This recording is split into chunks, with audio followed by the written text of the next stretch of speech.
सनातन परंपरा में पुरुषार्थ चतुष्टय के तहत धर्म, अर्थ, काम और मोक्ष 4 प्रमुख चीजें बताई गई हैं। यदि इसमें काम की बात करें तो तमाम तरह की कामनाओं और इच्छाओं का नाम काम है। सनातन परंपरा में धर्म की मर्यादा में रहते हुए काम में प्रवृत्त होने की बात कही गई है। शास्त्रों में कामदेव को काम आकर्षण और प्रेम का देवता बताया गया है।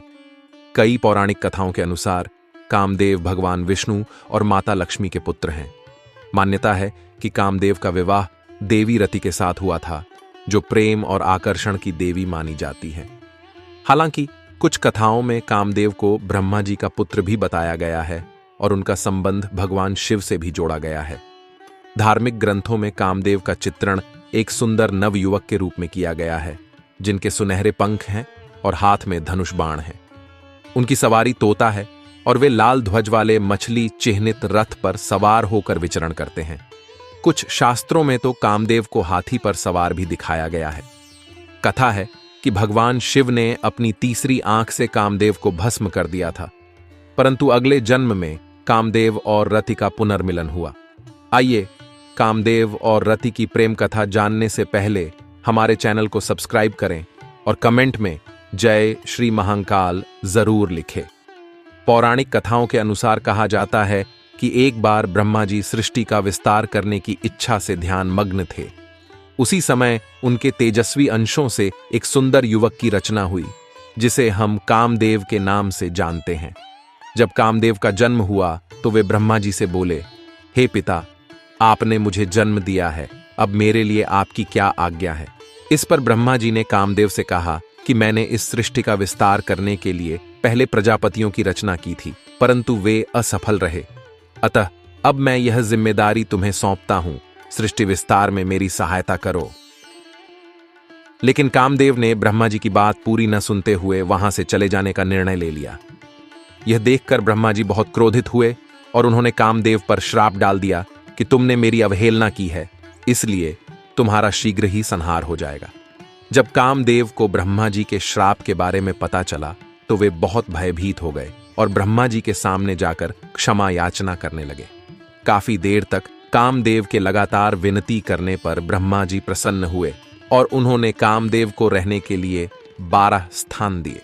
उन्होंने कहा कि हे कामदेव देव, तुम्हारा निवास स्थान स्त्रियों के कटाक्ष, उसके केश राशे, उसकी झंघा, वक्ष, नाभि, जंघमूल, अधर, कोयल की कूक, चांदनी, वर्षाकाल, चैत्र और वैशाख महीना होगा।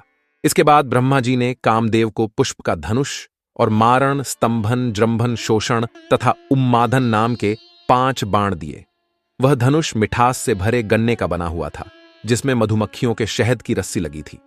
उनके धनुष का बाण अशोक के पेड़ के महकते फूलों के अलावा सफेद, नीले कमल, चमेली और आम के पेड़ पर लगने वाले फूलों से बने हुए थे। ब्रह्मा जी से मिले वरदान के बाद कामदेव तीनों लोकों में भ्रमण करने लगे और भूत, पिशाच, गंधर्व, यक्ष सभी को अपने काम में वशीभूत कर लिया।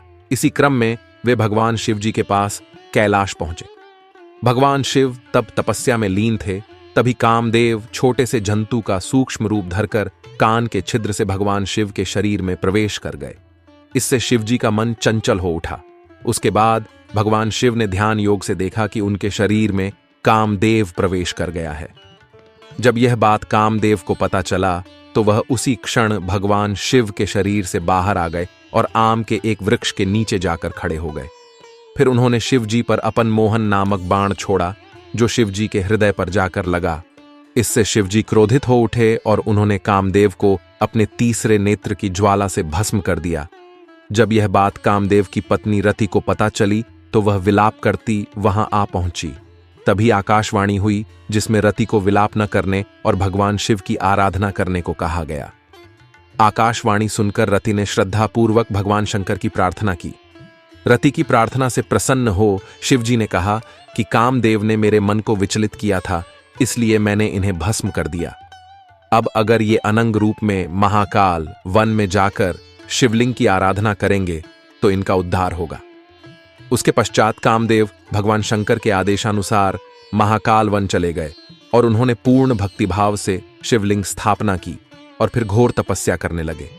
कुछ समय बाद कामदेव की तपस्या से प्रसन्न होकर शिवजी ने कहा कि तुम अनंग शरीर के बिना रहकर भी सारे कार्य करने में समर्थ रहोगे और द्वापर युग में कृष्णावतार के समय तुम रुक्मणी के गर्भ से जन्म लोगे और तुम्हारा नाम प्रद्युम्न होगा। शिव के कहे अनुसार द्वापर युग में भगवान श्री कृष्ण और रुक्मणी को प्रद्युम्न नाम का पुत्र हुआ, जो कि कामदेव का ही अवतार था। परंतु जन्म के पश्चात श्री कृष्ण से दुश्मनी के चलते राक्षस शंभरासुर ने प्रद्युम्न का अपहरण कर लिया और उसे समुद्र में फेंक दिया। उस शिशु को एक मछली ने निगल लिया और वो मछली मछुआरों द्वारा पकड़ी जाने के बाद शंभरासुर के रसोई घर में ही पहुंच गई। जब यह बात देवी रति को मालूम हुआ तो वह सोई में काम करने वाली मायावती नाम की एक स्त्री का रूप धारण करके रसोई घर में पहुंच गई। वहां आई मछली को उसने ही काटा और उसमें से निकले बच्चे को मां के समान पाला पोसा। जब वो बच्चा युवा हुआ तो उसे पूर्व जन्म की सारी बातें याद दिलाई। इतना ही नहीं, सारी कलाएं भी सिखाईं। तब प्रद्युम्न ने शंभरासुर का वध किया और फिर मायावती रूपी रति से विवाह कर उसके साथ द्वारका लौट आए। दोस्तों, आज के वीडियो में इतना ही। आशा करते हैं आपको यह वीडियो पसंद आया होगा। अगर हां तो हमारे चैनल को सब्सक्राइब करें और वीडियो को लाइक करें।